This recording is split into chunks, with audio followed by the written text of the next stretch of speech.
ඉතින් මම අලුතින්ම ෆෝන් එකක් ගන්න යද්දි මට ගැළපෙනම ෆෝන් එක මොකද්ද මට හරියනම ෆෝන් එක මොකද්ද කියලා තෝරන්නේ කොහොමද කියලා ඔයාලා දන්නවද? ඉතින් මේකට මම පාවිච්චි කරන ක්‍රම කීපයක් තියෙනවා. ඉතින් මේක මට විතරක් අදාළ දෙයක් නෙමෙයි. එහෙනම් මේක අපි හැමෝටම අදාළ කරගන්න පුළුවන් දෙයක්. ඉතින් මම මෙතනදී කතා කරන සමහර දේවල් ඔයා මෙච්චර කාලයක් අහපු නැති දේවල් වෙන්නත් පුළුවන්. ඔව් ඒ වගේම ඔයා වැරදියට හිතාගෙන හිටපු දේවල් මෙතන තියෙන්නත් පුළුවන්. ඉතින් කොහොම හරි මගේ අත්දැකීමුත් එක්ක අද මම කතා කරන්න හදන්නේ අපි අලුතින් ෆෝන් එකක් ගන්න යද්දී අපිට ගැළපෙනම ෆෝන් එක අපිට හරියනම ෆෝන් එක තිත්තටම තෝරන්නේ කොහොමද කියන එක ගැන. ඉතින් මේ කතා කරන්නේ brand new ෆෝන් විතරක් ගන්න එකවත් used ෆෝන් විතරක් ගන්න එකවත් ගැන නෙමෙයි. ඉතින් මේ දෙවිධයටම අපි ෆෝන් එකක් ගද්දි මේ දේවල් කොහොමද බලන්න වෙනවා. ඒ හින්දා මේ පාවිච්චි කරපු ෆෝන් එකකුයි අලුතෙන් ගන්න ෆෝන් එකකුයි අතරේ ලොකු වෙනසක් තියෙනවා. එකක් තමයි මේ වගේ මිල. අනිත් එක තමයි මේ වගේ කන්ඩිෂන් එක. අනිත් ඒවා තමයි මේ වගේ වොරන්ටි එක. ඒ වගේම තව දෙයක් තමයි මේ පාවිච්චි කරපු ෆෝන් එකේ තියෙන්නේ ඔරිජිනල් පාර්ට්ස්ද එහෙම නැත්නම් රීප්ලේස් කරපු පාර්ට්ස්ද කියන එක. ඊළඟට මේ වගේ බැටරි හෙල්ත් එක. මෙන්න මේ විදිහට ගොඩක් දේවල් තියෙනවා. ඒ හින්දා පාවිච්චි කරපු ෆෝනුයි brand new ෆෝනුයි කියන දෙක පටලවා ගන්න එපා. ඉතින් මේ දේවල් ඔයාලට කවදා හරි දවසකම වැදගත් වෙනවා. වීඩියෝ එකත් බලලා channel එකත් subscribe කරගෙනම යන්න කියලා මම ඔයාලගෙන් ගොඩක් ආදරෙන් ඉල්ලනවා. ඉතින් මුලින්ම බලන්න ඕනේ ඔයා මේ ගන්න ස්මාර්ට්ෆෝන් එකෙන් කෝල් ගන්නවට අමතරව මැසේජ් කරනවට අමතරව ඔයා ප්‍රධාන වශයෙන්ම මේකෙන් කරන්න බලාපොරොත්තු වෙන්නේ මොනවද කියන දේවල් ඔයාලා හිතලා බලන්න ඕනේ. ඉතින් මෙහෙම හිතමු ඔයා රුපියල් 50000ක් විතර දීලා ගන්නවා ස්මාර්ට්ෆෝන් එකක්. හැබැයි ඔයා එකෙන් කරන්නේ normal කෝල් ගන්න එකයි normal විදියට මැසේජ් යවන එකයි විතරයි. ඉතින් අර රුපියල් 50000ක් දීලා ගත්ත ෆෝන් එක අපරාධයි. ඒකට ඔයාට මෙන්න මේ වගේ ගණන් අඩු පොඩි ෆෝන් එකක් පාවිච්චි කරා නම් හරි.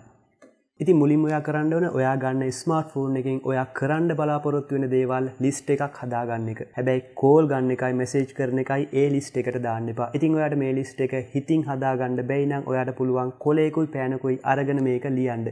එහෙම ලිව්වා කියලා කවුරුත් මොකුත් කියන්නේ නැහැ. ඉතින් උදාහරණයක් විදිහට අපි හිතමු ඔයා මේ ෆෝන් එක ගන්නේ ෆොටෝග්‍රැෆි වලට. ඒ කියන්නේ ප්‍රොෆෙෂනල් විදිහට ෆොටෝ එකක් ගන්න, ගොඩක් හොඳ ක්වොලිටි එකට ෆොටෝ එකක් ගන්න තමයි ඔයා මේ ෆෝන් එක යූස් කරන්නේ. ඒ කියන්නේ ඔයාට හොඳ කැමරා සෙටප් එකක් තියෙන ෆෝන් එකක් තමයි මේ වැඩේට ඕන කරන්නේ. එතකොට ඔයා ෆෝකස් කරන්න ඕනේ මේ ෆෝන් එකේ කැමරා සෙටප් එක. ඉතින් මාකට් එකේ තියෙනවානේ රුපියල් 20000ට විතර 30000ට විතර ගන්න තියෙන එක කැමරාවක් විතරක් ඇවිල්ලා තියෙන ෆෝන්.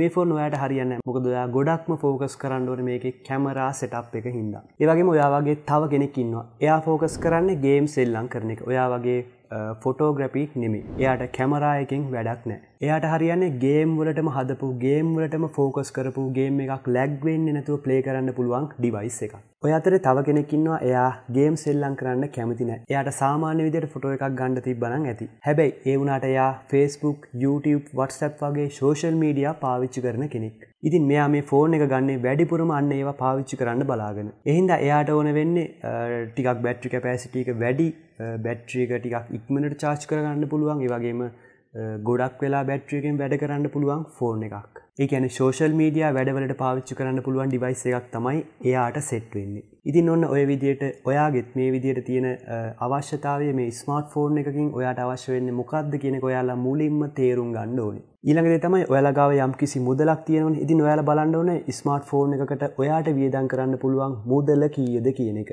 අපි හිතමු ඔයාට ස්මාර්ට්ෆෝන් එකකට රුපියල් 50000ක් වියදම් කරන්න පුළුවන්. ඉතින් ඔයා රුපියල් 50000ක් අතේ තියාගෙන 50000ට වැඩියෙන් තියෙන ස්මාර්ට්ෆෝන් ගැන හෙව්වට වැඩක් නැහැ. මොකද ඔයාට වියදම් කරන්න පුළුවන් රුපියල් 50000යි. ඒ හින්දා ඔයා හොයන්න ඕනේ රුපියල් 50000ට අඩුවෙන් රේන්ජ් එකේ තියෙන ස්මාර්ට්ෆෝන්. ඊළඟ වැදගත්ම දෙයක් තමයි ඔයා මේ ස්මාර්ට්ෆෝන් එකක් තෝරන කාලේ ටිකක් සර්ච් එකක් දාලා බලන්න තව සතියකින් තව සති දෙකකින් විතර ලංකාවට එන්න තියෙන ස්මාර්ට්ෆෝන් මොනවද කියන එක ගැන. ඉතින් ඔයා ගාව තියෙන සල්ලි වලට ඔයාට හරියනම ෆෝන් එකක් දැනටමත් තියෙන්න පුළුවන්. හැබැයි ඒ ගානටම ඔයා දැන් තෝරපු ඩිවයිස් එකට වැඩිය ස්පෙක්ස් වැඩි performance වැඩි ඩිවයිස් එකක් තව සතියකින් විතර ලංකාවට එනවා කිව්වොත් එහෙම ඔයාට සතියක් ඉවසලා හිටියොත් ඒ ඩිවයිස් එක අලුතෙන්ම මිලදී ගන්න පුළුවන්. හරි ඔයා දැන් මේ විදිහට ඩිවයිස් 3ක් 4ක් විතර ඔයාගේ ලිස්ට් එකට දාගෙන තියාගෙන ඉන්නවා නම් ඔයා තෝරාගෙන තියාගෙන ඉන්නවා නම් ඔයා දැන් මේ වගේ ස්පෙක්ස් බලන්න ඕනේ. ඒකට ඔයාට පුළුවන් මේගොල්ලන්ගේ ඔෆිෂියල් වෙබ්සයිට් පාවිච්චි කරන්න. එහෙම නැත්නම් GS Marina වෙබ්සයිට් එක පාවිච්චි කරන්නත් පුළුවන්. ඒ වගේම තමයි සමහර වෙබ්සයිට් තියෙනවා මේ වගේ තියෙන සමහර තොරතුරු වැරදි. එහෙනම් ඔයාලා ඒවා පරිස්සමට පාවිච්චි කරන්න. ඒ වගේම තමයි හොඳම තොරතුරු ගන්න නිවැරදිම තොරතුරු ගන්න පුළුවන් වෙබ්සයිට් තමයි මේගොල්ලන්ගේ ඔෆිෂියල් වෙබ්සයිට් එකයි GS Marina කියන වෙබ්සයිට් එකයි. ඉතින් ඊළඟට තියෙනවා ඔයාලට වැදගත්ම දෙයක් කරන්න. ඒ තමයි ඔයා තෝරපු ඩිවයිස් වල රීසර්ච් එකක් කරන එක. හැබැයි මේක ආවට ගියාට කරන්න එපා. මේක ගොඩක් උවමනාවෙන් ගොඩක් ඕනකමින් කරන්න ඕන දෙයක්. සාමාන්‍යයෙන් වෙන රටකට මේ ස්මාර්ට්ෆෝන් එකක් රිලීස් වෙලා මාසයකට විතර පස්සේ තමයි ඒ ඩිවයිස් එක ලංකාවට රිලීස් වෙන්නේ. ඒ කියන්නේ මාසයක විතර ගැප් එකක් තියෙනවා. ඒ හින්දා ඔයා YouTube එකේ බලන්න මේ වගේ unboxing වීඩියෝ, මේ වගේ review වීඩියෝ, මේ වගේ user experience වීඩියෝ. ඉතින් මේ වගේ තියෙනවා 1 month user experience video, 3 month user experience video. මෙන්න මේ විදිහට ඉතින් ඔයාලා මේවා බැලුවොත් එහෙම ඔයාලට මේ ඩිවයිස් එක ගැන ගොඩක් ලොකු අදහසක් ගන්න පුළුවන්. මේ වගේ තියෙන අඩුපාඩු මොනවද, මේ වගේ තියෙන ලෙඩ මොනවද, මේ විදිහට ඔයාලට මේවා බලලා ගොඩක් ලොකු ගොඩක් හොඳ අදහසක් ගන්න පුළුවන්. ඒ වගේම තමයි FB එකේ තියෙනවා මේවට වෙනමම Facebook page. Sony phone පාවිච්චි කරන අයට තියෙනවා වෙනමම page.